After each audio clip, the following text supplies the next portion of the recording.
Hello and welcome to the Wisden Cricket Weekly podcast. Today's podcast is supported by pantsandsocks.com. As I'm sure you can guess, pantsandsocks.com sells men's underwear. It stocks all the leading designer brands, from Calvin Klein to Hugo Boss, from Ralph Lauren to Ted Baker. And more importantly, the site is currently offering 25% off all orders, as well as free delivery on orders over £40. So if you are listening to this wearing saggy, slightly faded underwear, get yourself to pantsandsocks.com and treat yourself to some fresh, well-fitting designer underwear. Right then, on with the show. I'm Ben Gardner, filling in for Yas, and I'm joined by Wisden.com feature editor Taha Hashim, Wisden Cricket Monthly magazine editor Joe Harman, and former England batsman Mark Butcher to discuss everything this week in cricket, including the start of the Royal London One Day Cup, some COVID shenanigans in international cricket away from England, the gradual compressing and tightening of the cricketing calendar, a bit on the England-India tests, more from Ian Botham on his Ashes, and, of course, the 100. Joe, what are your first impressions of English cricket's shiny new toy? Well, I think, first of all, the ECB will be absolutely delighted with how the first week has gone. Obviously, there was a washout yesterday on Wednesday, and another men's game got lost to the weather. But besides that, the weather's been basically great. There's been some really good cricket. I've been surprised by how smoothly it's all gone. We talked about some of the things that might go wrong in terms of timings and players getting used to it all. That's all been very smooth from what I've seen. I was here for the opening night of the women's competition at the Oval, and the same for the men's the following night. Both were great events, very different events. The Wednesday night with the women's was a very different crowd to what you'd usually see at a T20. I think there were about 7,000 or 8,000 in. Lots of families, lots of kids. And then the next night just felt like a good old boozy T20 at the Oval that we've become used to. Didn't feel very different at all. And there's a lot to be said for that. You might say, well, why bother changing it if it was working fine? That's certainly an argument that's to be had, but probably not on this podcast. I think it's been done enough. All in all, I've enjoyed what I've seen. And I think, as I say, the ECB will be pretty happy with how things have got up and running. Yeah, we'll get on to what we think could be improved, but on the whole, I feel like it has just been very positive, at least from their point of view. I think the opening game saw the record attendance for a professional women's domestic game in England, and then also had the biggest peak TV audience for a women's fixture in the UK on record. The free-to-air games have exceeded the BBC games shown early this summer, so the internationals against India, against Pakistan, which surprised me. Some of it's been a bit like when you fiddle with all the stats guru knobs to get Jack Leach to come out on top of a list, where I think one game had the best attendance for a women's professional domestic game outside of London, which is sure, which is quite a few qualifiers. But on the whole, the match has been close, the crowds have been good, people seem to be engaging with it. But Butch, what would you improve from the 100 so far? Wow, okay. Well, I mean, the grumble for any game of cricket, any limited overs game of cricket really, is that a couple of the pitches haven't been great. I think that was hugely in effect in the Manchester Originals, Birmingham Phoenix doubleheader on Sunday, and then similarly for the Trent Rockets game on the Monday that followed. However, of course, you ended up with a grandstand finish.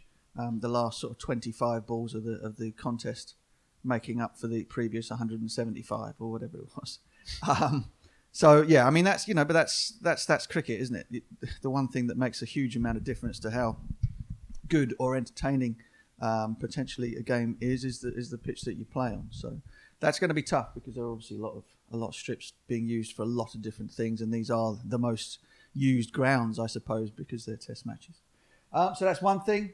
And the graphics are kind of still a little bit, Commodore 64 with the main. Listen, you kind of get used to all of these things. I think when Sky first started, you had the different colorways that people use for different things. It all jars a little bit. But I think more than that, the most important thing from sat watching at home, as opposed to what I can see on the screens in front of me in the commentary box, is just that the most important numbers are the numbers of runs scored and balls bowled. And for some reason, that's the one thing you have to go searching for when you look at your television screen. They're on those sidebars up the left and the right. And the slightly more superfluous information, as we've been told by the people who are marketing the tournament to us, the batsman scores and the bowling figures are down in the most prominent spot down at the bottom. I would That I would change immediately. Don't wait for that one. Get that sorted. And other than that, nothing. I mean, look, the all of the things about a smaller tournament with more concentrated talent played in the biggest grounds. All of those things that I've advocated for those for so many years that I don't even care to remember. They've all kind of proven to do what I thought they would, which was that people would come. There's a lot of tickets on sale. People would come and people would kind of enjoy it if the cricket's good. The other stuff that, the 5-ball ends, the 10-ball ends, and the will a bowler bowl 10, will a bowler bowl 5. When you're in the ground, as I've been as a spectator, haven't made any difference at all. No discernible difference to the entertainment or to the tactical side of things that you can discover in the ground. There's probably a difference to that if you're sat at home watching on the television and people are telling you that it's happening. But other than that, that's it really. There aren't too many grumbles, and the cricket's been good, hasn't it? I mean, you shorten a game of T20, and the likelihood that you're going to get down to the very last knockings of the match and the game still be on the line is improved, I guess. But I haven't seen anything happen in this that I've not seen in T20 games around the world. So it's not an improvement upon something that we all know is very good and very popular. Yeah, I mean, I think we're kidding ourselves if we say it's anything radically different from T20. I mean, the experience of watching the game when you're watching on TV and maybe paying half attention to it, it's still that of a T20. There are little quirks to it, not so much the 10 balls in a row. It's more just the fewer change of ends, so you can get a batsman, who's sort of starved of strike. We've seen it with Hales in that it's Trent Rockets game. Careful. And Bairstow in the last Welsh Fire game where he didn't get much of the strike, but then sort of caught up in the end. But yeah, like Butch said, the quality is there to see. I think what's interesting with the men's competition is that, with so many overseas dropouts late in the day, we're kind of seeing the English talent kind of sort of run the show for now. So you had Bairstow, the England Test player, but also Ben Duckett's done really well. Harry Brook's been sort of the young sort of breakout star so far. With the women's competition, we've had overseas dropouts, but those Indian players have sort of started to come to the fore. Jemima and then Mandana a few days ago.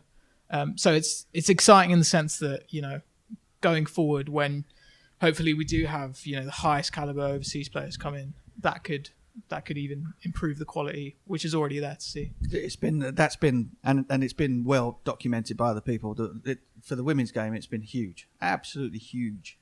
The girls getting to play in front of the crowds that they've had in the grounds, the exposure they're getting on the television. That has been the game changer. That is where the whole thing has shifted. In terms of just shifted up to 5th, 6th gear for the women's game. Well, that it hasn't changed much. You'd mentioned Harry Brook there. Harry Brook was the leading run scorer in the Blast. He's been smashing it all over the place. And one of the problems with the Blast always has been that a guy like that could do what he's done and nobody knows. It doesn't happen on the television in the one game out of 15 or whatever, or 14 that they get to play in front of the cameras, and so nobody knows that Harry Brook scored 470 runs and played like Joe Root on steroids, Yeah. So this is why this is good, because you get to every time he plays, it's on television every time, and you kind of know he becomes a household name from playing in a tournament that is not with his county. Whereas, meanwhile, we've got Alice Capsey, 16 years old, hitting a rapid 50 for Oval Invincibles. People wouldn't really have heard of her unless they really follow women's cricket. People wouldn't have heard of her until she played for England. Now, people are hearing about her earlier. Also, the exposure she's getting will mean she plays for England sooner than she would have done. She's a really interesting case in herself. When we did the best teenagers in the UK February last year, we featured her in that. She had only just turned 15, and we were actually a bit unsure whether to feature or not, because a couple of the young guys who were mentioned, their coaches said, can you not put them in, because they're really talented, but we don't really think they can cope with extra pressure or expectation. Whereas speaking to, it's Richard Bedbrook at Surrey, isn't it? Yeah. Speaking to him about Alice Capsey, it was just like, she is ready. Actually, I've got a quote here, which I was going to pick out because I thought it really summed up her innings the other day. He said, Alex is a very exciting player. At 15 years old, she comes across as a senior pro, not only in her ability to strike the ball and her all-round skills, but how she reads the game, how she reacts to situations and plots strategies. That sets her apart from anybody of her age.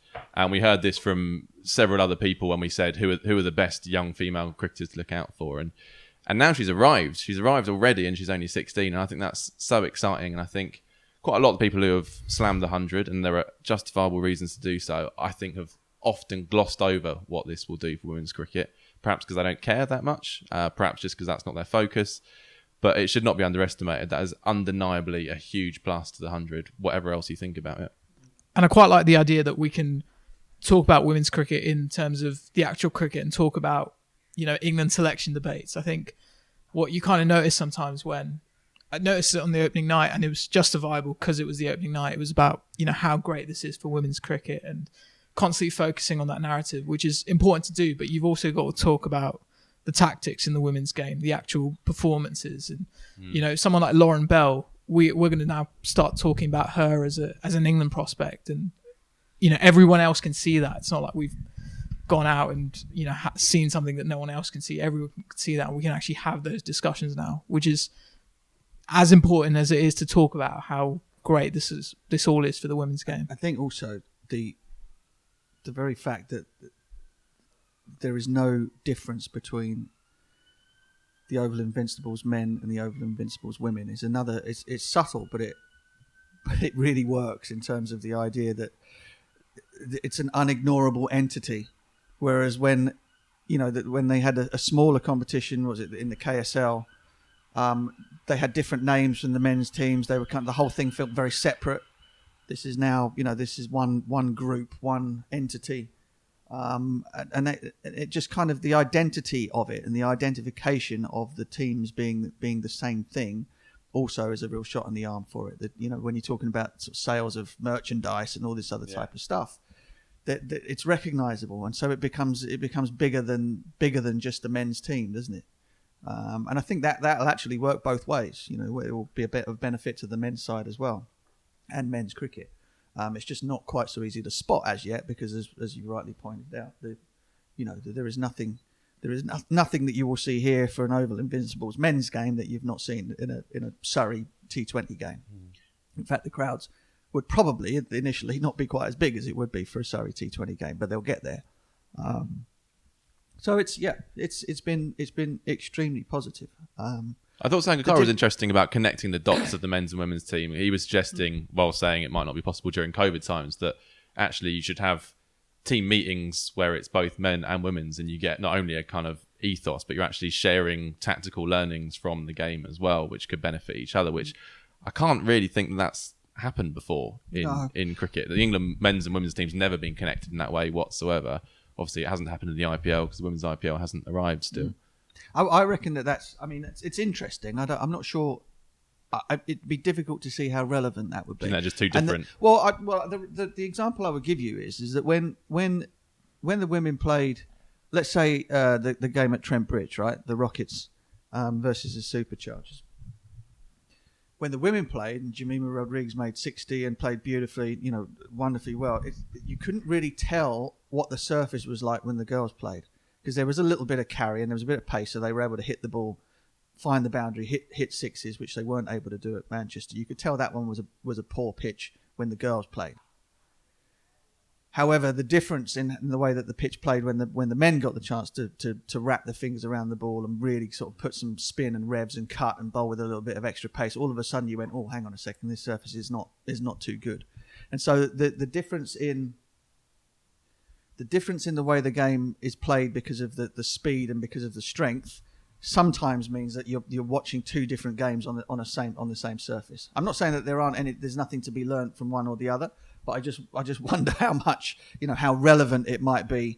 The interesting thing, again, that was poor at Old Trafford on Sunday, was that the girls played on a boundary that the boys would have struggled to hit sixes on the same surface. And as it turned out, they actually moved the boundary back for the men's game. And I thought, wow, it went from over average big for the girls' game to huge for the men's game. And there was only one six hit in the entire in the entire contest over the men's and women's game. So that's another little grumble, but they're only small one. We've had one question actually about the women's competition from Sports Enthusiast, who says she'll miss Yas, her favourite podcast host, and I think we'd all echo that. She has an observation and asks, why are all women's matches played first in the 100? Should there not be a few where they get to play the later game? I guess especially on weekends when you can, it doesn't matter so much which is after working hours and that sort of thing. And I guess also, do you think is double headers the way forward, or will we see sort of a bit of mixing and matching, maybe getting to some grounds around the place and that sort of thing? Yeah, I don't know, because I think, the initial idea was that the girls would have played at the other grounds, wouldn't they? So, grounds like Chelmsford and Derby would have got the chance to have hosted games, and I'm sure they're not all that happy about having to miss out on it in its entirety. I don't know. I mean, it's interesting, isn't it? It might be something that you look at after the first season or the first couple of seasons are gone, and perhaps you find that the support in terms of people buying tickets would stand up to the girls' game being a standalone one. And I don't see any reason why that might not happen at some point. But maybe the first season, maybe the first 2 seasons, you might go, look, we'll keep it as it is with the double headers. We'll make sure that the visibility is absolutely at its peak, at its maximum, before we say, okay, well, you guys go off and do your own thing. And I think the women's game and the girls who have played in it have all sort of said, we're playing in front of these big crowds, and partly that's because of there's the men's game coming up afterwards. It's not entirely because of that, and so they're quite happy at the minute to be. It's not an undercard, don't call it that, but they're quite happy in the positioning that they're in, because they're already finding that they're more visible than they were when they played games on their own anyway. I think there was a feeling that double headers were kind of a thing of the past, that women's cricket was strong enough to kind of stand on its own 2 feet. But I do think the 100 is a bit different. I think there is something quite neat about a package of a day being the same men and women's team. If you support the club, the whole thing, then you can come and watch both your teams on the same day at the same place. I do think the idea of switching the men and women's at a weekend is quite smart, actually. I think that would be a way to do it, where I think the men would arrive fans of men's cricket would arrive early and would be more likely to stick around than turning up early for a game they're less fussed about, and then you might grab them that way. I think that's quite a smart suggestion, actually. Yeah, and I've been surprised that the women's events have been so good, considering that you would get a reasonable amount of people buying tickets just for that men's game. There was a story by Izzy Westbury in the Telegraph, not sure if you saw this, about the refunds policy, which if the women's game was rained off but the men's happened, then you didn't get a refund. But if the women's game happened and the men's was rained off, then you got a full refund. So sort of implicitly ascribing sort of the women's game a value of 0 and saying all the values contained in the men's ticket. ECB say they're reviewing that policy, but I guess it's just another little sign that this tournament that gives women's cricket a platform that it's never had before still has a little way to go to achieve. Although you could look at that and say that's sort of a gesture of goodwill to the fans. You could look at it that, oh yeah, they've attributed 0 value to the women's match, or you could say, look, we're not gonna fleece you here, and we'll give you the price of the ticket back. It's encouragement to come in and watch the women's game. And if you get wiped out in the evening, then we'll pay you back your money. I mean, but if you're a fan just of women's cricket and you come and the game you want to see is entirely rained off, and then you get the men's game happens, which you're not too fussed about, you get nothing back, which I guess is... Yeah, I guess that's probably not so good. Yeah, maybe just partial refunds, I reckon, if either game is rained off. I think from the ECB quote, I think they'll be changing that pretty quickly. If they haven't already. I think, and as he said herself, she wasn't really like sticking the boot in. She was just like, this is an oversight from people who probably haven't thought it through quite as much as they should have done. I can imagine this getting quite upset about that. We've got a small point in, but it is quite an interesting one.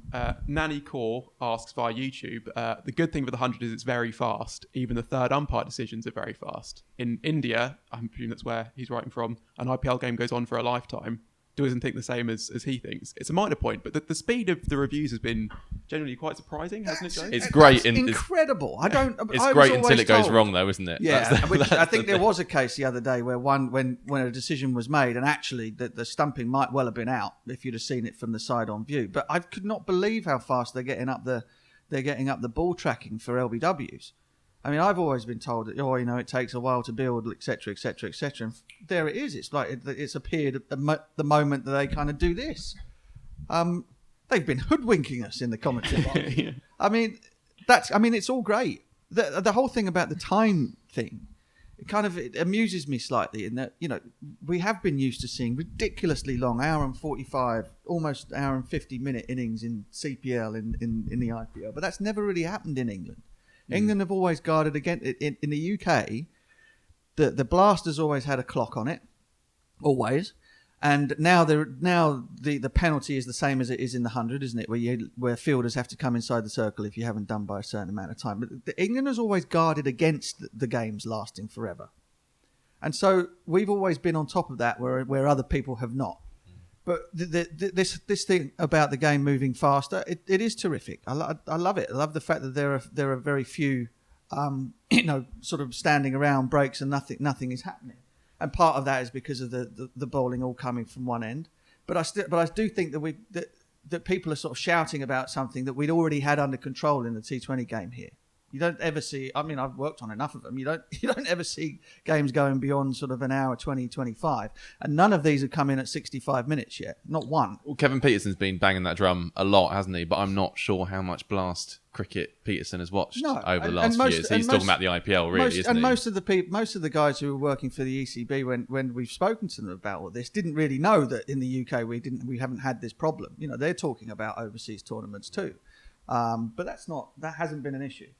And it's not a reason to sort of beat up on the blast, because the blast does not have an extra time problem as far as I can see. I guess one thing I would say is that what the 100 has sort of managed to do so far is stay within just about. I mean, yeah, they've not exactly at the time so far, but they managed to stay within it while having these 50-second ad breaks at the end of each set of 10, and with having reviews and just and with that extra thing that comes from all the games being on TV and stuff. So that there's a slight added factor there that means that staying within the time is maybe slightly more impressive, but still. Yeah, absolutely. Yeah. I mean, as soon as you put DRS into any contest, you're losing time, which is why, people might be slightly confused as to why the cut-off time should be X, but it always seems to be Y. But that's why it is. You get time given back to you for delays that are not your fault, as a fielding captain, and that happens in all cricket too. Hence, Test match days always going on beyond 6 o'clock. And just anecdotally on the first week, I've certainly had most of my friends are kind of casual cricket fans rather than cricket obsessives, and they like coming onto a T20 if they get a free ticket and a few pints. But my phone has been buzzing with people wanting to come and watch 100 matches. There's definitely an interest, and maybe that's just because it's the new shiny thing, and opponents of the 100 could well argue that, well, if the Blast was given the same amount of promotion and structured better, then that could also reel in people who might not have been interested previously. But kind of putting that aside, it seems to be working in that regard, at least from my own personal impressions. Yeah, I think the ECB battles out that I think over a third of the viewers so far have been people who hadn't previously watched cricket this year on TV, which is an impressive stat. I mean, just one more thing before, I don't know if you're moving on, but the Manchester Originals Birmingham Phoenix game, right?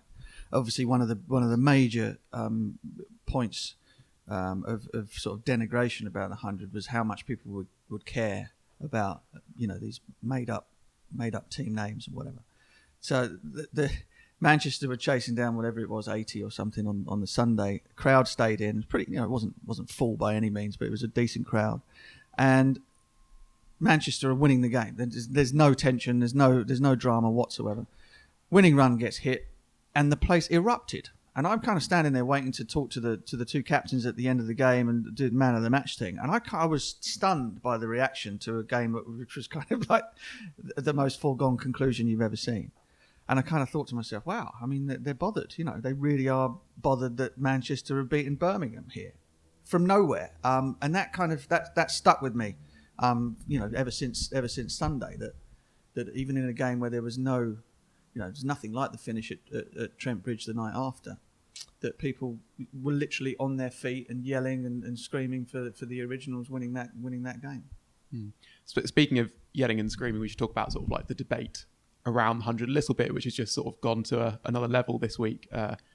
Ian Sykes, who we all know, asked via Twitter, I think to me, are you nervous? And I am a bit more so than usual with this one, less so now now we're into it, because it does feel like a particularly tense time for the game. There's been abuse and vitriol from both sides, heated discussion of the connotations of the word haters, counties pulling down anti-100 banners put up by the supporters and anti-100 tweets put up by themselves. And I'm slightly worried that if I say the wrong thing or seem too excited, I'll end up compared to a dictator of some sort.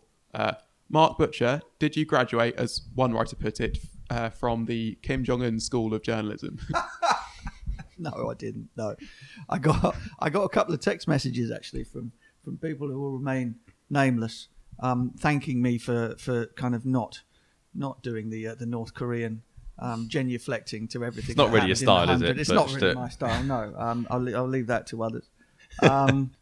You have to. The whole thing is you can see what's happening in front of your eyes, and when it's good, you say it's good, and when it's not, you say it's not. I don't think that there's a problem with that. Not everybody sees it that way, and I can one thing I can tell people is that there is no directive from the ivory towers as to what we can and can't say in terms of our opinions about the 100, and that's always been the case working for Sky. So I've not seen any of the BBC coverage on what's been going on there. But it is what it is, and all of this stuff, all of the sort of the enthusiasm and the original or sort of the early thoughts about this is always tempered in the back of my mind by there are Royal London matches being played. The counties are out there trying to do their thing, trying to survive. They've probably watched the county chairman been watching what's happened at this last week, and they're probably just thinking to themselves, "Oh my God, we're dead. This could kill us off." Anybody with half a brain, seeing the way that it's gone the last couple of years, seeing the way that the two competitions have been wrongly, in my view, pitched against one another rather than not invented, but rather than being sort of fashioned to help one another, could see that if the 100 goes big, then there's a real problem for the county game. And there's nothing that's happened in this last week that has tempered that view for me. There's big trouble coming. How we get around it, I don't know. I mean, my ideas on how I would have pitched the whole thing, or how I would have made the two things work together more and better. No one asked my opinion on it, so that's the end. And we are where we are at the moment. The interesting thing is going to be what happens year 2, year 3, and whether or not the two things can coexist. I cannot see how you can play 4 different formats in the course of our very, very short summer. I mean, we're in summer now, aren't we? We've been in summer where are we? July, pretty much for the last 3-4 weeks. Summer starts in July. We get a bit more of it in August, and then it's done. And to try and play 4 formats with the amount of players that we have. Surrey are out there at the moment with their Royal London squad, are sort of out there having a net at the minute. Is not viable. It just isn't. And so something has to give, and they either have to find a way of making the two things complement each other, or one of them is going to find themselves in serious trouble. And it's generally the one that is not generating the revenue and generating the clicks and the eyeballs. And at the minute, that's the county game, right? Yeah. Taha, we've had a question from Nakul Pandey who asks, why is everyone so keen to assume that everyone who has a different opinion of the 100 to them is serving some hidden agenda or being paid off? Is that something that you've sort of sensed, that there's sort of like a lot of bad faith going on in these arguments and people sort of assuming the worst of the other side and that sort of thing? I try and stay away from it. Yeah, I just you do it remarkably well as well. Yeah. I just don't want to be a part of it. I mean, I saw sort of Somerset post yesterday about why the BBC hadn't, posted about their Royal London game, and that seemed a bit strange, and I don't want to be a part of it. And basically, scrap this. I don't know what to say, because it's been going on for 3 years. I'm kind of sick of it. We can see the 100 is a quality cricket competition, and you'd think that might, when the cricket actually started, you think that might unite people and say, oh look, this is a great game, whatever form the game takes, you can still enjoy it. But it's always gotten worse in the last week.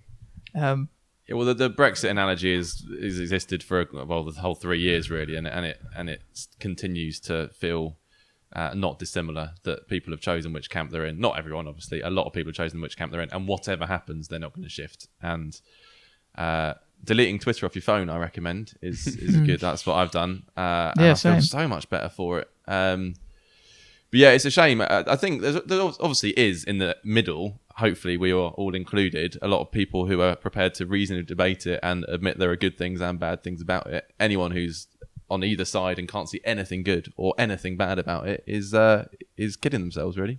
Yeah. You know what? That you make while sitting on the fence, and I'll help you with those splinters when you're done. The point you make that cricket is a really good game is kind of the most pertinent one for me.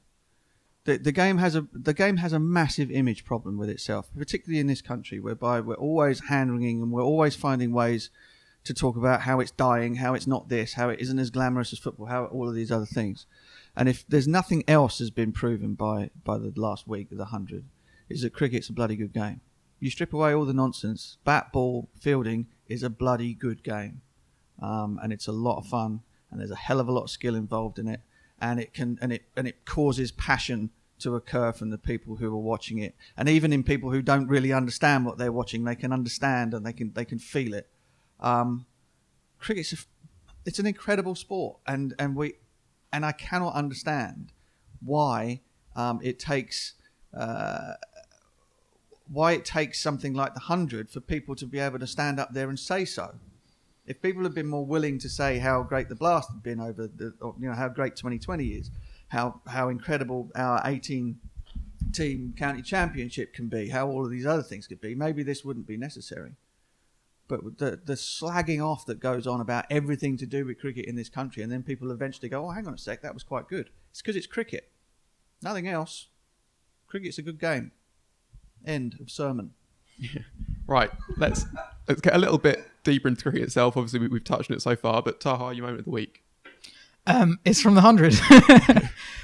It's Alex Hales' knock for Trent Rockets the other night against, I've forgotten who it was against. Northern Superchargers, yeah. I've never seen him. Yeah, I've never seen him struggle so much at the start of the innings. I'm sort of conditioned to watching him get to 20 off about 12 balls and then sort of just keep blasting from there.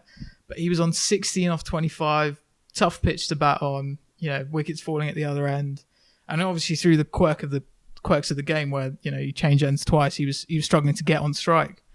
And then the match just sort of shifts sort of remarkably where there's a dead ball called after Hales has sort of bunted down a single and gone off strike. Because a pitch invader, gets there, and Stokes is really animated, and he's the Northern Superchargers captain, and asks for the dead ball given, and then Hales hits Rashid down the ground. It should be going straight into Stokes' hands, and Stokes drops it over the rope, and then that just changes the whole game. Hales just suddenly just finds this new level and smashes 3 sixes. Matt Carter at the other end is sort of this emotionless master blaster genius. And Northern Superchargers win it with Hales hitting a six that goes into, I don't know, the river or wherever it is. Yeah, remarkable game. And You've just managed to make that sound unbelievably dull. No.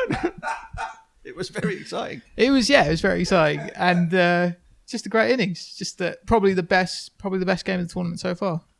That passage of play, we're talking about kind of cricket as a game. There was so much going on there, and there was subplots. There was the Stokes Hales thing where we know that they don't see eye to eye. Stokes wrote in his autobiography that Hales didn't deserve a place in that 50 over World Cup squad because he wasn't good enough to make up for the other issues around him, which is quite a blunt. That seems to still pervade to this day. They obviously don't see eye to eye. There was all that going on as well, but even if you didn't know that, there was just enough drama to kind of absolutely reel you in, and it was as you said, it was played on a rubbish pitch. Really, didn't really get going until the last little phase, and then we had absolute can't take your eyes off it for the last half hour or so. My moment of the week was also from a rubbish pitch. Maybe there's something in them. It was the Matt Parkinson ball, the one that when he did what he does these days and sort of drifted one miles outside leg stump, it pitches, spins back, hits off stump. He seems to do it quite a lot, considering that's the kind of thing that normally gets called a ball of the century contender. You should happen less frequently than 4 times in one summer before ball August. Of the week for him, isn't it? Yeah. I mean, the quality of batting at the other end on that particular one wasn't great. I think I seem to be on commentary for all of these things, which is either great or terrible, depending on your opinion of my commentary. But it was another stunning ball. It was great. I mean, you're absolutely right. The drift he's getting at the moment is phenomenal. He's putting so many revs on the ball, and he's making an almost unanswerable case for himself to be a part of England's squad. You never know, they might have to play 3 frontline spinners in the UAE for the T20 World Cup. So I reckon he's got a ticket in his pocket at the moment, Matt Parkinson. Yeah, and Shane Warne said this week that he should be penciled in for England's lineup for the first test at the Gabba as well in the Ashes. Which, maybe not, but maybe not. Well, we can discuss Matt Parkinson another time. That's fine. I'm sure we will. Have you seen the way that we pick teams for test matches? What else happened? We had pod favourite Chris Benjamin on his 100 debut. Pod favourite? Hang on, I'm still claiming him as my favourite. Joe's favourite player, Chris Benjamin. Right, maybe not that far. So not long on from his T20 debut and his List A debut, then came in for his 100 debut, blasted 24 or 15, including... What do you want to describe the shot, Taha? You're good at these sort of lyrical descriptions of things. Some sort of reverse scoop, was it? Yeah. And we'd not heard of him a few days before. Joe, you'd not heard of him till you interviewed him, surely. No, why did I? No, it was just based on what he did in that last T20 Blast game for Birmingham Bears. I hadn't heard of him before that, I have to admit. But I had heard of him before most other people, so I can still feel a little bit smug. Yeah, and he played a 50-over game before the day before, which no other player in the 100 did. He was the only one to play, and scored another half century. Yeah. So professional cricket's pretty easy, isn't it? Yeah. Probably the innings of the tournament came from Jemima Rodriguez, you'd say.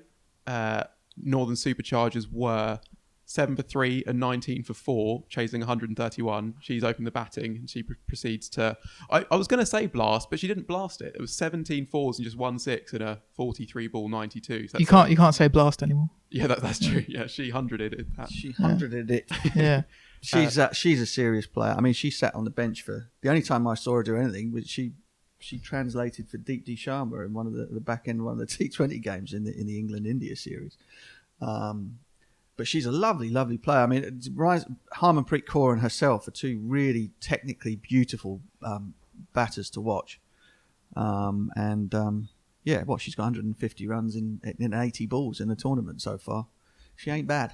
Yeah, and we had a piece on her on the site recently because she was, for about sort of 5 minutes, India's golden girl, sort of between Mandana emerging and then Shafali Verma emerging, but she had kind of been falling slowly down the pecking order, was only played a fringe part on that tour of England, and so it's great that she's now sort of storming back into the runs, I guess. Johnny Bairstow has been in amazing form. He hit 39 ball 72 in the first game and a 36 ball 56 so those are both in Wildfire's opening 2 wins. We had a question from Adam who said, given that the argument for Buttler opening in T20Is is you want your best player to face the most balls, should Bairstow now open the batting in the T20 World Cup? Joe? How many openers are we planning on having? I mean, you could certainly make a case. Bairstow is a better Bairstow is a better batsman than Jason Roy, I think.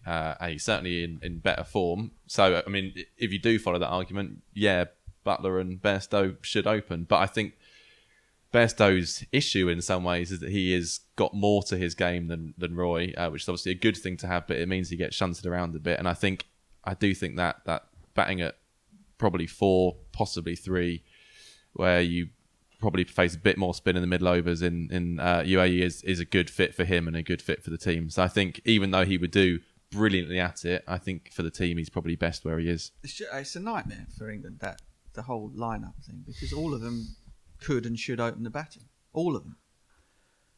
And one thing we're seeing in the 100 teams at the moment is that pretty much all of the picks are guys who would open the batting for their franchise somewhere else or for their county in the Blast and whatever.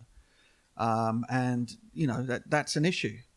It's a little bit like spin in this country, whereby people sort of underestimate the value of having somebody who knows what to do coming in with the game set out in front of them a little bit. I'm not saying that it's easy to open the batting, but good Lord, you've got no pressure on you. You walk out there, it's 0 for 0.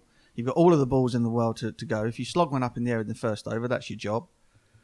If you get the team off to a flyer and get out, that's your job. There's no jeopardy in opening the batting. The jeopardy all comes from the guys who come in from 4 downwards. And England have got to find, or got to settle on the guys who are going to win them the games when it comes down to it, when the crux happens, which is going to happen in the tournaments. You ain't going to be winning games by 1 wicket in a T20 World Cup, I'm afraid. So blokes who know what they're doing against the slow stuff through the middle overs and can get you over the line at the end are gold dust. And so I've always sort of thought that Josh Buttler was more suited to doing that than anybody else in the team. However, he hasn't done it for so long now that he's forgotten. He's no longer a finisher because he hasn't done it. He's not done any finishing. So England have got an issue still, and will have right up until the eve of that tournament, unless they can settle upon unequivocally it's going to be Liam Livingstone and Owen Morgan or whatever it is, or it's going to be whoever batting in those pivotal 4, 5, 6 positions to try and get you over the line. The thing about England is, I think I said this last week as well, it's like whatever sort of order you come up with, whatever the permutations, I just think that they'll still get a big score. I mean, I'm not saying bat Jason Roy at 6 or anything, but you could mess around with that order and you're still going to, they're still probably going to fire. Yeah. It's just chases, isn't it? I mean, that's the thing. You can set out any game you like with England's batting and say, well, you're batting first, you're setting a target on the board, you get 230 or whatever. It's chasing. Chasing is the issue. Chasing big or sort of like high to extremely high totals is a specialist thing. And if you have an entire lineup based with people who'd rather be open the batting, then you're not going to chase very many of them down. But the thing in T20 cricket is that everyone wants to open the batting. Exactly. Which is why the whole thing's a daft conversation, really, because only 2 people can do it. England have got a couple of blokes who are very good at doing it at the moment. You can make arguments for everyone except for Roy, I suppose, for batting elsewhere. Roy opens or he doesn't play. I mean, that's pretty much it, isn't it? I think we can all nod our heads in agreement on that one. And from there on in, you throw the balls up in the air, and you kind of have to. If you're the captain, it looks to me as though Owen Morgan has decided that he's going to take the responsibility on himself for being sort of a finisher, and then it depends on who he has with him. The interesting thing for me is what you do with Ben Stokes. He's been so quiet of late in terms of his run scoring and his ball striking. You imagine that come the time for the World T20 that he'll have found his form and his mojo. But the minute you kind of think, well, where are you going to put him? Where are you going to put Ben? He'd prefer to open too. He's not volunteering, as far as I can see, to be sort of 4, 5, 6. I'll get you home, boys. There's going to be some disappointed people and disappointed fans as well. Everybody wants to see their favourite guy open the batting and slog it everywhere, don't they? But that doesn't matter. What matters is, do you get the W at the end of the game? We'll finish our 100 section with a lovely 5-star review from Dylan Jones, age 9. Remember to leave us one of those if you are enjoying the podcast. Stop swearing, Butch, as well. We've got 9-year-olds listening. Is it? He's been playing the cricket draft, which you should all sign up to. There are weekly prizes, so even if you haven't signed up already, there's still benefits to signing up now. He says in the Women's Fantasy League, in the Wisden Cricket Weekly podcast Women's Fantasy League, he's beating Yas with his team Dominators, but Yas is beating him in the Men's League with his team there is I Like to Kook. But he has a question for Butch, which is... do that bit. No. It's okay. Weird. Okay. Yeah. I'll change slightly. Yeah. Okay. Sounds like you said it wrong, and he's 9. And it's just Fine. It's too much. We'll finish our 100 section with a lovely 5-star review from Dylan Jones, age 9, who's been playing the Wisden Cricket Weekly fantasy, the Wisden Cricket Weekly listeners fantasy league in the cricket draft. You should sign up for that if you haven't already. There are game week prizes, so still a benefit, even though you'll be behind on the overall tally. He's beating Yas in our women's league, but losing to him in the men's, he says. But he has a question for Butch, which is, who is the best player you've ever played with? Best player I've ever played with? Wow, that's a good question. Well, I played with some good ones, right? So you'd have people like Andrew Flintoff, you've had people like Alex Stewart, Graham Thorpe. Graham Thorpe was probably the best all-round batsman I played with. Well, Alex Stewart was incredible, sort of top of the order player against quick bowling. But I think, I'll pick a moment in time. It's Michael Vaughan playing in the 2002-2003 Ashes. I don't think he was the best player I played with overall, but in terms of the best I'd seen anybody play in a team that I was playing in, he got, I don't know how many runs he made, close to 700, I think, on a tour where we lost 4-1. And he, away from home, batted better than I think I've seen anybody play, and that includes Lara and Tendulkar and all these other people that I played against. It was an astonishing performance in a losing cause against a great Australian team. So, hope that answers your question. There you go, Joe. Your moment of the week. My moment of the week is looking ahead to some proper cricket in whites, red ball, that stuff. You remember it? I spoke to Ollie Pope last week as part of our big preview for the England-India Test Series, and then in Wisden Cricket Monthly out in a couple of weeks. He is currently sidelined at the moment. He's got a thigh injury. This is his third kind of serious injury in the space of 3 seasons. He's been really unlucky. 2 dislocated shoulders and then this thigh injury, which he said was wear and tear from playing 5 games in 7 days for Surrey, which obviously is a pretty tough schedule. Another question in itself, yeah. Yeah. And, it's an interesting point in his career. It's 18 months since he played that knock at Port Elizabeth, and we all celebrated the arrival of the next great English batting hope, and he's averaged about 23 since. He hasn't got a half century in 15 knocks, and suddenly what looked so simple to him at the start is now looking quite tough. I mean, he's got a few starts along the way since then. It's not like he hasn't got any runs at all, but this is feeling like a big part in his career. I mean, I personally think he's too good for him. He's too talented not to come good. I just think that will happen. It's just a case of when. And England really desperately need him to in this 5-test series, and obviously the Ashes ahead of that as well. He's a really nice lad to speak to, Ollie. As I say, he's not going through the greatest run of form. He could have easily said he didn't want to talk to me, but he's up for a chat. Quite honest about the struggles and the difficulties of Test cricket and kind of finding his feet after that early rush. And I thought I'd better ask him about his off-stump guard, seeing as we had Butch on the show, and this has been something we've talked about. And as I say, he's a very nice lad, very, very cheerful, very friendly. This was the one time he got a little bit spiky, I would say, in response. So I asked him about the off-stump guard. I asked him essentially why he does it. He said that was a decision I made after my first shoulder injury in April 2019, which at the time was apparently the best thing I've done for my batting. And then you get out twice LBW, and suddenly it's the worst thing you can do. So it's funny how it works out. We try and keep it in our 4 walls. We know the best way to adapt to these conditions that we're playing in. And of course, there are little snippets every now and again we can take from these guys who have amazing experience, and they obviously really analyse us as players. So they sometimes probably have things they can tell us we can learn from. But when the ball is swinging and nipping around, then you've almost got to try and cover one side of your bat. He goes on to then say that the big 5 batsmen that we all kind of talk about regularly, and he says they all probably take an off-stump guard. I don't know if that is actually necessarily the case. I think they all have done. Yeah, and it varies a bit as well from like pitch to pitch and bowling style to bowling style. But his point is, if those guys are doing it all the time or some of the time, then there's something in it. And obviously that Port Elizabeth century, he was batting with the same guard at that point. So it worked then. His point is he's going to stick with it. The interesting thing about that is that if the ball is not moving, then you're less likely to miss it on the inside, right?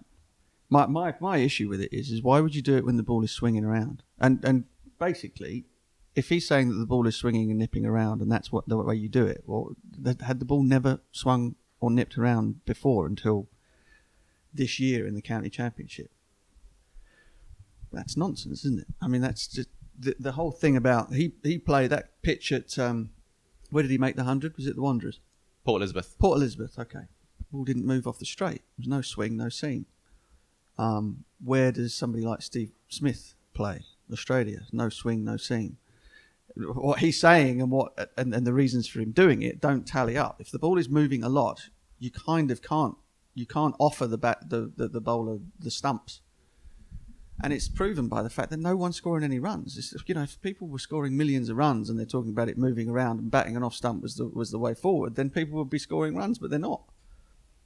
That's why I don't understand. I get it. I get it when he's talking about playing on Kookaburra ball, flat pitch, standing off stump, because you're not going to get done you're not going to miss it. It's not moving. It's going straight and it's bouncing. Here, where it's hooping around all over the place. When he explained it to me before, which I think was 2019. So it was just after he'd come back from his first serious injury, and he scored loads of runs for Surrey into that season before going to New Zealand and South Africa. He said he thought the main way he was getting out was playing balls on a kind of fifth stump line that he shouldn't be. And he thought by standing on a stump, he would then have a clear idea of those balls to leave. So that was his explanation of where it came from in the first place, and that he backs himself to hit anything that's coming onto his pads through the leg sides. I guess his point was he's not in great nick, or he hasn't been able to get the runs to prove that works, but he still thinks it does. And you know, sure, it's going to be a good test this summer against some very good seamers in the Indian side. It is. Virat Kohli does not bat on off stump. Rohit Sharma does not bat on off stump. But then Steve Smith had one of the all-time great Ashes series in 2019, batting on off stump, I suppose, and Labuschagne. Well, not batting on off stump, moving to off stump. Yeah, but I guess guess that's different because he's not static. He's not standing still on off stump. He's moving towards off stump. And if you watch a lot of the other guys, they will go a little bit back and across or forward and across to move themselves into that position. So their body, they've already got some sort of movement happening before the ball comes. So it's different. There's subtle differences in it. And there's no perfect way of doing it. The only reason the thing came up was because we watched quite a lot of county cricket, and it seemed like everybody was doing it and no one was scoring any runs. So you kind of think to yourself, well, why is everybody doing something that isn't? No one is scoring any runs. Just to add on Pope as well, he said he reckons he's 50-50 for the first test because of that thigh injury. I'm sure he'll play some part this summer. And I just think on Pope, of all England's batsmen who have struggled a bit lately, I'm most desperate for him to succeed just because I think the bar is so high there. And I think if he comes good, that just changes the whole dynamic of that batting unit. So fingers crossed it's sooner rather than later. Yeah, we'll have a bumper preview of the England-India tests next Monday, but that's a little taste, I suppose.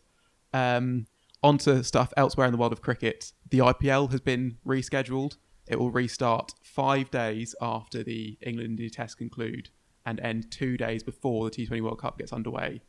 We've discussed it before, but there is just too much cricket, isn't there, Taha? Yeah, I mean, I was thinking about this a few months ago with someone like, I'm just picking out the name, Rishabh Pant, who would have played at last year's IPL, gone to Australia, for a couple months, come back, played that England series, I think that was the next one, straight into the IPL. IPL gets canned, World Test Championship final, England again, and it's remarkable. I mean, I can't speak for those players, but from what we've heard from England players about the strain of the biosecure bubble, I mean, it's remarkable just how long these guys have been going for the last year.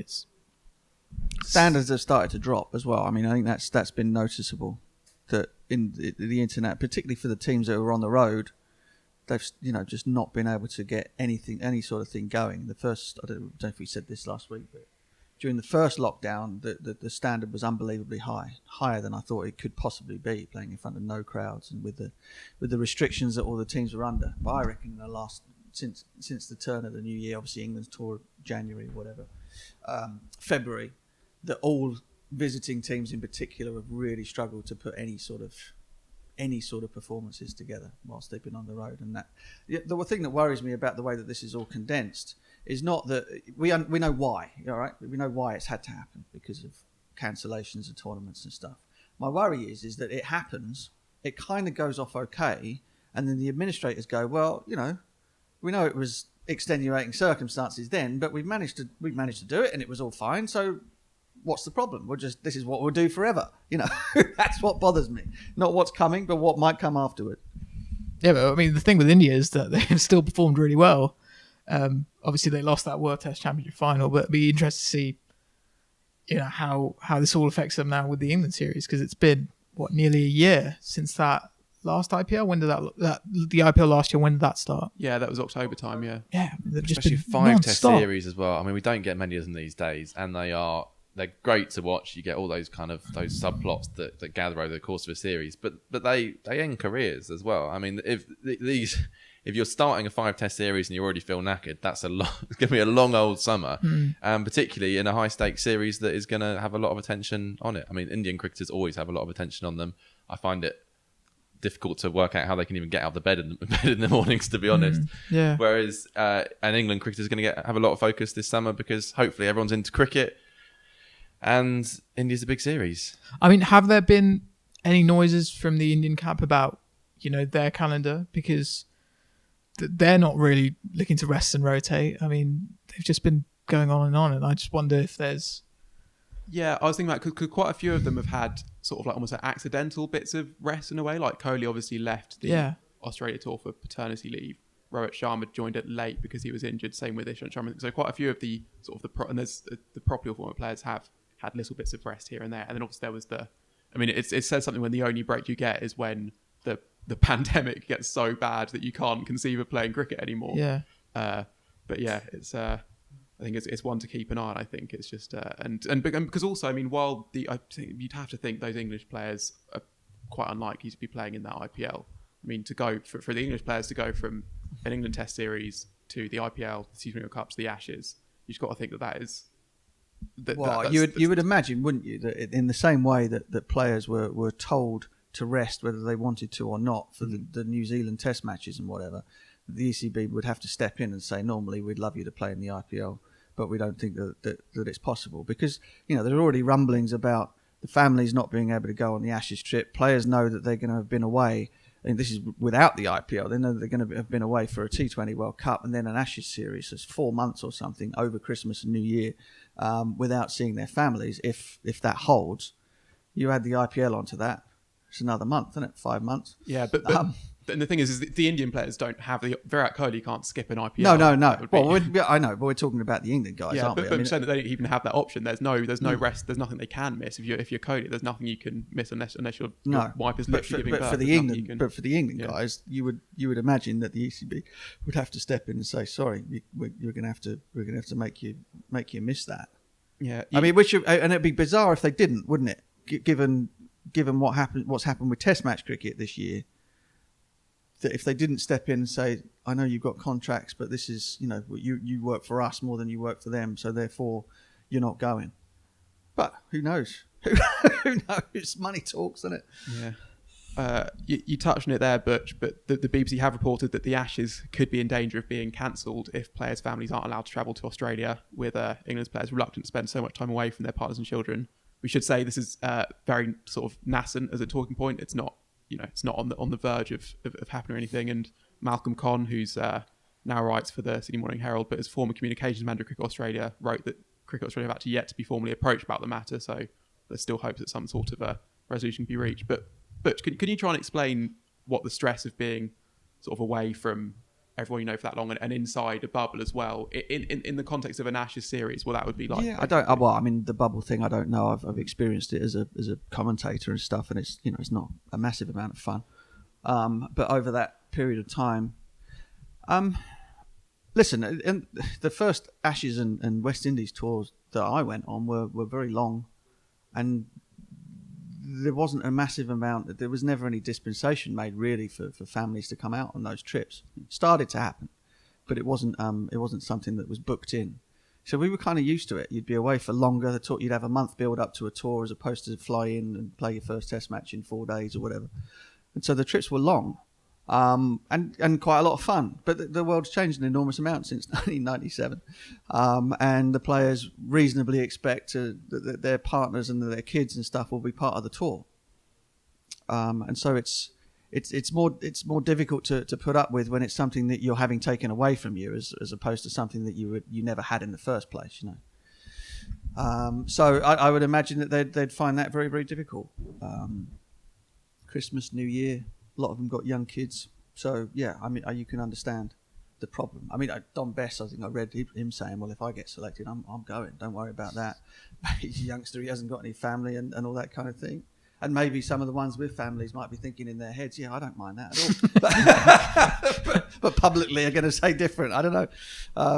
So, I mean, that's all I can say. I would, particularly given that there's going to be quite a few of them that are going to do both in terms of the World T20, possibly even 3 things with the IPL, that they would certainly welcome having a chance to catch up with their wives and kids and stuff over the Christmas period or however long it might be. So it will be a sticking point. And the players have a lot more power now than they ever did back in the old days too. They can kind of, if it becomes an issue, they can all get together and go to the PCA and say, well, we're not touring under these circumstances, and that'll be the end of it. And Australia wouldn't be able to complain, given that they basically, any whiff of trouble and they don't get on the plane, do they? So it'd be one of those things. We'll just have to postpone another Ashes series and then bunch up the fixtures for another year or another 3 years. Well, that is the other thing is nothing is getting cancelled. Everything is getting postponed. And I mean, with the World Test Championship and the ODI Super League, there's only so much scope for cancelling things without sort of like messing up all these like carefully put into place things. So it's hard to see like at what point this ends, because it does just feel like you're just kicking the can down the road, I guess. There have been on the subject, there's been a couple of COVID incidents this week. In Australia, West Indies ODI was postponed after the toss, but before play had started, after members of support staff in the West Indies camp tested positive for COVID-19. The game then started, I think, 2 days later, and Australia were actually then allowed to switch out a member of their original 11, despite having named it at the toss, which is sort of interesting if you're into that sort of thing. You are. Yeah, exactly. Australia won that series 2-1 with Mitchell Starc in dominant form with the ball, but Aaron Finch is an injury doubt for the T20 World Cup, requiring knee surgery. And lots of the India team have had to self-isolate after Krunal Pandya tested positive for COVID-19 during their T20I series against Sri Lanka. There was, a game postponed there. And for the second T20I, they picked 4 debutants and had Bhuvneshwar Kumar batting at number 6, which feels quite high. And there was even some speculation that Rahul Dravid, the coach for the tournament, have to make a return to action. They lost that game in the last over. Finally, the Royal London One Day Cup. Butch, your moment of the week, please. My moment of the week. Ryan Patel made 130 of 70 balls in a match that was reduced to 30 overs a side, I think, between Surrey and Nottinghamshire at Guildford, which, for anybody who's not been, tiny, very picturesque little ground out in leafy Surrey. But the moment of the week was ball had been deposited into Woodbridge Road, and there's a very, very high fence sort of separating the cricket ground from a very busy main A road. And some old fella was walking past, and he sort of had first attempt at trying to throw the ball over the fence, didn't get it anywhere near it, bounced back, rolled underneath the car, rolled onto the main road. He then risked life and limb to go and get the ball back from the main road, tried to throw it over again, it dribbled under a car again, and then he just walked off and left it there, which I thought was sensational. You've got the all singing or dancing 100, and then you've got the sort of return to village life of the Royal London Cup. And how were you able to witness this? This was Mark Church on Mark Church's Twitter. Right. So if you go, I think he's at back and across, you'll be able to find the little video clip of this poor bloke with no arm trying to throw the ball over a very high fence. It is very high, because I mean, I guess the intention is to stop sixes from going over it, and then so when one does, you've got to be a pretty good fielder to get it back in play again. I've been really enjoying it. Granted, obviously the 100 is taking precedence how close you're able to follow these things, but I mean, I think the fact that it's being played at these outgrounds, it does make it sort of the difference is more stark, and it means that actually you can enjoy both in two sort of different ways. It's been one of the complaints about the county game over the years, that there is not as much festival cricket, or the outgrounds don't get to see. And some of these places are magnificent. They were brilliant places to play. Yorkshire have always played at Scarborough and places like that, but the Guildford Festival, Surrey, was always brilliant. There'd be games at Basingstoke and Hampshire, and the Cheltenham Festival for Gloucester, all these types of things. It felt like, I remember playing at some weird places against Durham, Sedgefield and places like that. And it was an opportunity anyway to sort of bring the game to the county. I mean, Surrey County Cricket Club, the Oval is not in Surrey. I think that the players always used to welcome those weeks, and the fans did really appreciated them too. So I suppose there's one of the bonuses of the Royal London being played at places like that. Yeah, just some of the highlights from the opening few rounds of fixtures. Durham made 400 against Kent, which was good for them. Somerset have been on a one-team mission to keep county cricket relevant. James Hildreth made 100 on one leg, suffering from severe cramp. They put on their Twitter feed, and then they beat Glamorgan by 1 run. Glamorgan needed 6 win off the last ball of the game, smashed it straight down the ground. It was a 1 bounce 4. So basically as close as you can get. And Haseeb Hameed made 100, his first ever List A ton. We've had a few questions in about this. I'll put these to you, Taha. I'm totally with you all on the love affair Hameed, but does anyone else have a niggling worry that it's too soon and concerned about him going to a downward spiral if it doesn't work out? Or Yes. am I just paranoid? And then Neil Vrani asks, is anyone concerned what will happen if he cuts his hair? No, the paranoia is real. That's we all feel that. We're talking about him, and I think we all try to calm ourselves at the start of the season. But if he keeps making runs, then we do have to talk about him. And yeah, it's kind of frightening because of what's happened in the past. Or you have a season where you average 9 after you've played for England. And yeah, the hair's obviously worked a lot. That's It's not going anywhere. it's not been about moving to knots. It's about growing the hair. So he's got to just keep it going. It looked great. I like it. Now, the thing, you know what? Everybody would love to kind of like make their Test match. I know it's not his debut, but play Test cricket in the nicest and cushiest of circumstances until they've got themselves embedded in the side. The reality is, it's tough. And if you get picked, you got to take your chance. So I wouldn't be worried about him. I'd just be fingers crossed he makes a good fist of it. Doesn't cut the hair. But look, some people make their Test match debuts against Bangladesh. Some people make them in the Ashes series. But it's all good. Good. You got it. That's what being a professional sportsman is all about. I mean, just imagine he takes the helmet off, the hair comes out. Don't, so- don't. Right. And finally, Lord Ian Botham is arguably one of the greatest cricketers that England has ever produced, with the 1981 Ashes dubbed Botham's Ashes undoubtedly his crowning glory. The anniversary of the Headingley Test was last week, and you can go back to a previous show to listen to him talk to Phil Walker about that. But what is less known is Ian's lifelong passion for wine and the art of creating it. 40 years as an international cricketer and commentator took Botham to wineries and vineyards around the world. In the development of his own range of wines, he worked passionately with renowned winemakers to create bespoke blends, his exacting standards.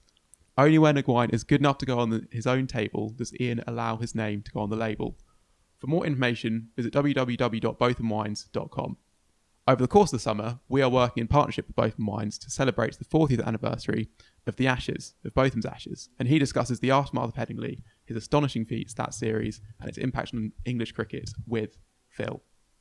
Was a number of pound notes in their dressing room at that point after the famous 500-1? I mean, we were all a bit peeved that we were out there. I was out there batting, myself and Graham Dilley, and Picker liked to have a little flutter as well. And I said, mate, 500-1. So it came up on the board? Yeah, it came up. I said, what do you reckon? He said, well, can we stop the game? I said, no, we can't stop the game. And but the Aussie boys had a few quid on it. Mainly, I think, Bacchus, Rod Marsh and DK. Yeah. And I remember seeing the coach driver scurrying around to the Ladbrokes tent and then coming back. And then at the end of the match, I saw him coming back from the tent and these pillowcases for laundry. Full of money. Wow. Yeah. But we did have one person who had a bet in our team and never told us. And we found out about 4 years later, and that was Bob Taylor. Really? Yeah, and the last person you'd have thought would have had a flutter, but I think he had a fiver or something on it. Nobody's fool, Bob Taylor. Yeah, and Bobby and do we give him some stick? Superb. Did you ever buy that round, Bobby? Yeah, Chat, as we called him, Chat. But that was a very special moment, and then really we were on the crest of a wave then, and I don't think. We were a bit like a tsunami. I don't think anything was going to stop us from that point on. The boys were itching to get out there. Everything, the whole deck of cards have been. We had all the aces now. Okay. The Aussies were probably feeling in control for the first and second tests, but that wasn't to be. Did you get a sense that the mood was turning in their own dressing room as well? And because latterly, famously, there was a lot of friction between Hughes, Dennis Lilly and so on. That actually reared its ugly head up very early in the tour. Yeah. But I see the two of them together now. I mean, there's no problems. But there was an element of why are you captain? Why are you here? Why isn't? And because don't forget, Packer thing had just come to an end, etc. So there was a lot of resentment, but I suppose that came in fairness. That was helped us, didn't hinder us. Mm-hmm. Do you remember the days after Headingley? Were press men at the door, phone running off the hook, all of that? To be honest with you, Andy, who said he'd drive me down, Andy Withers, a great friend of mine, and looked after me for a few years driving, and Andy, we just got in the car, end of the game, had to go down to Taunton to play the next day in the quarter-final of the Benson Edges. Right. Or whatever it was in those days, Benson Edges, Gillette, whatever. And did you get any? Do you remember? We won. We crushed... was it Warwickshire? Who did we crush? We absolutely pounded them anyway at Taunton. I think we bowled them out for 70 odd or something. Something ridiculous like that. I can't remember the details. But so we didn't really celebrate it until after the Somerset victory on the Wednesday. I see. Well, we didn't get down there. By the time you leave the ground, you've done the press, you pack your bags, you've had a celebration in the dressing room, a couple of drinks. A couple of the Aussie boys came in and had a drink, and when the dust settled, and then you get in the car and go. And we had to drive from Leeds to Taunton. So that was my party. Sounds crazy. And actually, I slept most of the journey because I think physically it was just. I think probably it's just like turning a light off, and I slept most of the way down. And then we had a couple of drinks when we got down there because Viv was still up, of course, and at the house, which we shared for many years, and a couple of drinks, and then that was it. Ground next day, game, we won handsomely, and then we had a weekend of some cricket somewhere, and then as it was in those days, you'd play until Tuesday night, and then you travel on the Wednesday, play Thursday.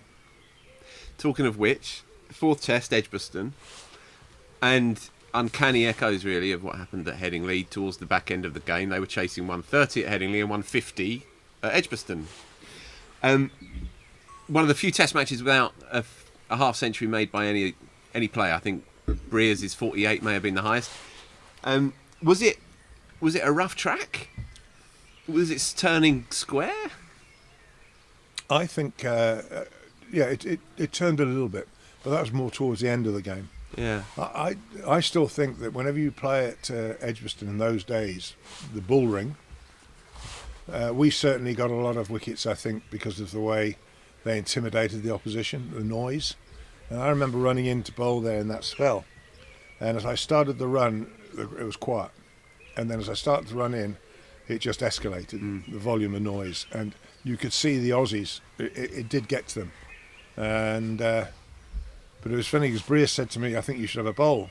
And that end of that over, he said, you have a bowl at Embers end. I said, no. I said, I think you should give him another over. I said, because you've got a left-hander in, we want him out, AB, because he would be capable of hanging around. And the very next over, Gat took a good catch at short leg and got him. And then I nodded to Breers then, and so Embers got a wicket and there was out the attack, and I came in, and that was the first time I really got the balls in those days to reverse. Right. It was just reversing. And we're not allowed to say it now, but we used to say we thought it was going a bit Irish. So holding it here to swing that way, and like an outswing conventional, and it was just going woomph at the last minute. And so I scratched my head and I thought, what's going on here? Looked at the ball, thinking, what's happened? But it was a very dry surface. Yeah. Very, very dry. And that's exactly what it did. And we stopped, we didn't shine it, didn't put any moisture into the ball. And it reversed. Right. Well. I'm thinking, I think it might have been Ray Bright. You get him with an in-ducker in the pads. You certainly clean bowl Martin Kent as well with a in-swinger. I didn't know that it was reverse. Right, this is interesting. Well, we don't know what it was. No, so this is what I'm going to ask you. Yeah. Was it almost kind of an accidental? Well, we'd seen it being done. So this is how it played in the subcontinent. We'd seen it. Because there again, those pitches, they're so dry over there, but we didn't twig it. Yeah. And then by chance, it's the first time I was really aware of it, to be honest. And then we used it a few more times, and more so abroad. Yeah. Just look after. don't put moisture into the ball and let the other side rough up. Right. Naturally. And in inverted commas, or no, I'm just saying naturally. I'm not sure it was always done naturally, but certainly from our point of view, that was the first time that, as a team, we'd really seen it happen. Mm-hmm. Been plenty of stories about it, but never really witnessed it. When I was a kid and I watched the video, right, that my nan bought me Botham's Ashes, the Edgbaston afternoon, I think, sold the game to me as a young kid more than any other, because it was, as you've alluded to, an atmosphere unlike anything else that I'd certainly seen in English cricket. Well, it made you feel another 6 inches taller. It really did. They were magnificent, absolutely magnificent, the crowd, and they should have all got a man of the match medal.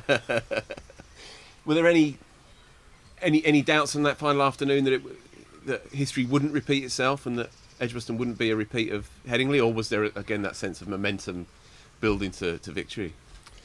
I think there was a bit of banter as well out there. You couldn't do 130. What chance have you got with 150? Yeah, I'd imagine. So there's a little bit of that flying around. But to be honest with you,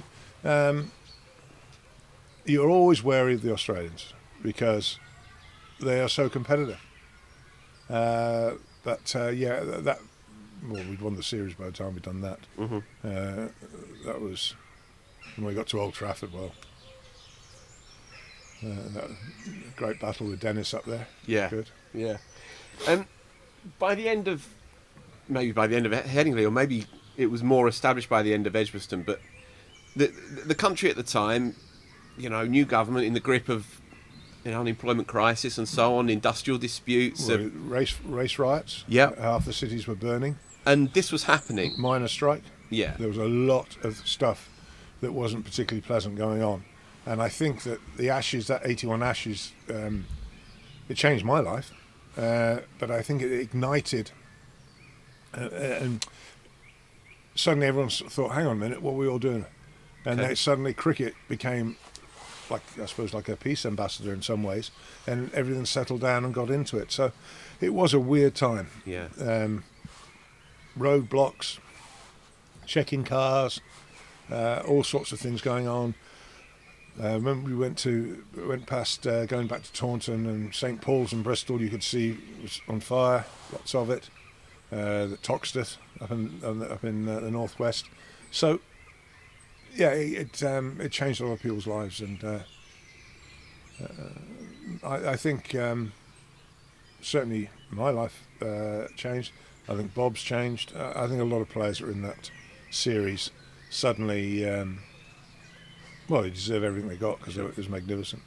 Is that what sport, when it's as grand and dramatic as that, can do then? Do you think it can take people not just out of themselves, but also imbue them with a great sense of values as well? Well, I think lockdowns prove that.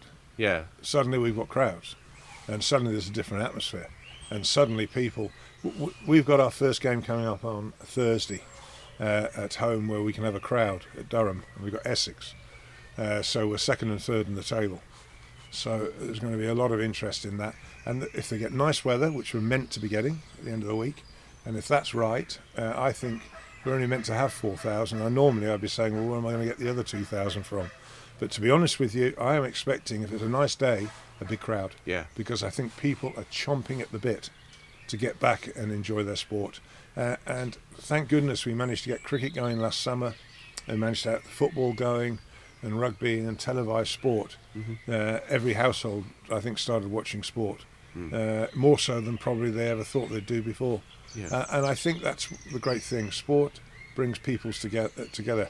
I was stood on a stage in Monaco with Mr. Mandela, who I was lucky enough to spend some quality time with, and the most remarkable man that I've ever, in the presence I've ever been in. And he made that great statement, well, sport will break down barriers that no politician will ever achieve. And that was the sense then around that summer of 81, that it was providing something of real substance. I think so, yeah. I think there was. And there's a lot of other sportsmen from different sports all started coming along to it and wanted to be part of it and get the atmosphere and the buzz. So yeah, it was special. The fifth test, Old Trafford, runs against the previous two in as much as you bowl them out on the first day quite cheaply, 130 odd I think, and then are in the box seat for that game, for the majority of the game, for the rest of that game. Your innings, they say, they say a lot. They say that your innings was the purest, most complete Test match innings that you played. Where do you stand on that? Yeah, it's right up there. I think there and Brisbane, 86-7 or whatever it was. I think those are the two best knocks I played. I had a great man at the other end, and he's the unforgotten hero, and that was Chris Tavares. Everybody thinks Chris, Noodles does this. He's actually one of the best one-day players I played with. He is capable of hitting the ball, and he's very good at. He was one of the first guys that backed away outside the leg stump to give himself a chance to go over the offside, and I think he watched Barry Richards do that a bit. But Chris was out there with me, and I forget how many we put on, but it was a good total, and I loved it out there with him. We had the old ball, and I said, look, let's just play, and then when we get the new ball on this surface, I'm going to have a go. And right, so this might answer my question. You were 5 off 30 odd, 32 deliveries, I think. So starting quite circumspectly, and then the switch was flicked. And was that the new ball then? New ball. Okay. After that, you ended up with 118 in 102 balls, something like that, an 86 ball 100, I believe, which was the second quickest English 100 at the time. Can you talk me through the process of that innings from the moment when that new ball turned up? I wasted the first 30 odd balls. I could have done it in a lot quicker time. No, we just had a stall out to play like that, Tav and myself. And I said, stay with me. And he said, yeah, I'll stay. I'm going to try and stay with you. I said, do. And he scored. He probably scored quicker than I did in that period. And then the new ball, and I kept with Dennis, who I respect as one of the greatest fast bowlers of all time, and to take him on in there and managed to put a couple in the railway station. It was special. It was special. I don't think I mishit anything really in that whole innings, and that doesn't happen very often, if ever. Yeah. No, it's just middle of the bat. But I was in great form for Somerset as well in between, so that helped. Mm-hmm. So I was getting more and more time at the crease. Yeah. Could I ask you that famous over when you took DK Lilly for 3 sixes in a row, 2 of which you weren't looking at? Well, I never looked at when I looked at. Too good looking. The last thing I went smashed up. I did get cleaned up bad. I had a few on the top of the head and things like that. But the worst one was actually against Steve Barwick, who played for Glamorgan. Yeah. And I sort of semi-charged it and went to pull it and top edged it straight up here, and fractured 3 or 4 fractures through here. And right. I looked like Elephant Man. And my Kath came down to pick me up after the surgery, and she walked straight past me. Really? I was lying on the bed on the recovery room waiting to come out, and she just walked straight past me. And also going up the motorway, I'm in the passenger seat, obviously, and people are driving along, and I turn the seat there, and they're going, "What is that? Who is that?" Did you? Obviously, you wore a lid against the Windies on a rocky one once or twice, but why did you take so long to end up under a helmet? And when I watched that footage of the DK over, and as you say, you're not looking at it, and it's heading for you are looking your at crown. It's not, what you're doing. What I was doing, I'm getting into position, and then I'm you're going under it here, but I can see the ball. Yeah. Okay. I didn't look at it. Okay. No, well, you don't go like that because you're going to get hurt. But no, I knew what it was, and but no, it was great contest, and to do it against someone that you think is arguably one of the best, if not the best. He's right up there. Him, Malcolm Marshall. These are special bowlers. Yeah.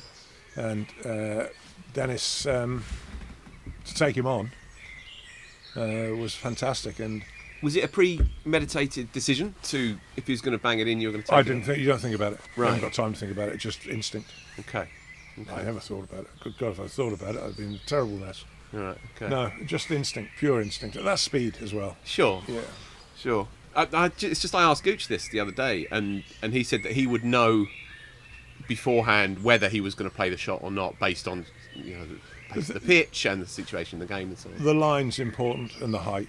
Okay. So if you want to bowl someone that you think's a compulsive hooker, then you want to bowl it outside his off-stump around there and high, a little bit high. Almost impossible to control it. Yeah. Up there. Okay. So, yeah, but the other thing I remember about that game, and just I remiss of me not to mention it, and you touched on it just now, we talked about Alan Border. I actually smashed his hand, broke his hand in the first innings. Quite a nasty break up here. And he battled it out. Got, I don't know, many more, 30, something like that, if that. Anyway, he came out to bat when we were cruising to victory. And I hit him on the same spot about after 1 or 2 overs. And you could see it hurt him big time. But he then gutsed it out for something like 300 deliveries for 100 and odd. And that tells you a lot about the guy. Yeah. And I will always remember that innings of his. I've seen him play some great innings, but for sheer guts, that was right up there. Yeah. In a losing cause as well. And Exactly. I remember the footage. He would play a shot and his hand would have to come off the bat because he was in such pain. Oh, and yeah, it makes yeah. the fourth innings 120. Was there ever a moment in that game where you were getting twitchy? I mean, the final analysis, they were chasing 400 and plenty and you won by 100. But was there ever a moment when Yallop and him were going? No, I didn't think so. No, fourth innings is never a great time to bat unless you're on a real road, flat road, which that wasn't. It did a bit, enough to keep you interested. It wasn't. It was probably the best of all the pitches in that series. The Oval, I can't really remember much about the Oval. The last one, that's just a blur. I think we're all knackered, to be honest. Yeah. But the Old Trafford one, I think once you won that, it's almost like saying, well, why do we have to play the last test because it's all over Red Rover? Yeah, sure. And it was pretty much what it was. Petered out to be a bit of a lame draw. Mm-hmm. But I don't remember much detail on it. You took 10 for. Oh, do I? Well bowled. Well, there you go. I'll dig out the video and I'll have a look. We don't have videos nowadays, do you? Show my age again. Post Old Trafford, series done, 3-1, 1 to play. What was that night like? Do you remember? Actually, the family were all down, so we went to a restaurant somewhere. I can't even remember what the restaurant was. Something where we could take the kids, and it was quite nice. I think what I do remember is sleeping like a baby, and it's just everything's gone. Yeah. So everything that happened a few months ago in the Caribbean, everything that happened at the start of the season, it was gone, erased from the memory banks, and felt a different person. Yeah. Did you realise you'd made real sporting history at the time? Not really. It was quite embarrassing at times. I'd be in the commentary box, and I remember Ben getting the 200 in Cape Town against the Australians, and then he's now. I'm sat at the back of the commentary box, and the two boys were on, and they said, "Well, he's just broken our fellow commentator's record for the fastest double 100 in Test cricket by an Englishman." I didn't even know I had that. Didn't know. No. I had no idea. And to be quite frank, it's never really been part. I actually took the liberty. I couldn't remember for some reason. I couldn't remember it was 383 or 384 wickets. 383. Honestly, I had a look. It's gospel truth. I actually went and Go on your own cricket info page. I just thought, maybe it's my age. Maybe it's like as Bumble would say. He said, I can't remember what happened yesterday, let alone 3 months ago. But I actually had a weird moment there, and I've got the phone on it. 383. Okay. Why does it still fascinate us now, 40 years on, do you think? Look, I think you're going to have series. There'll always be great series, and they will always stand out. I think a combination of everything we talked about earlier in the interview, and that was where England was as a country. I think it brought a lot of pleasure to a lot of people who perhaps hadn't had a particularly pleasant time up to then, with everything that was going on.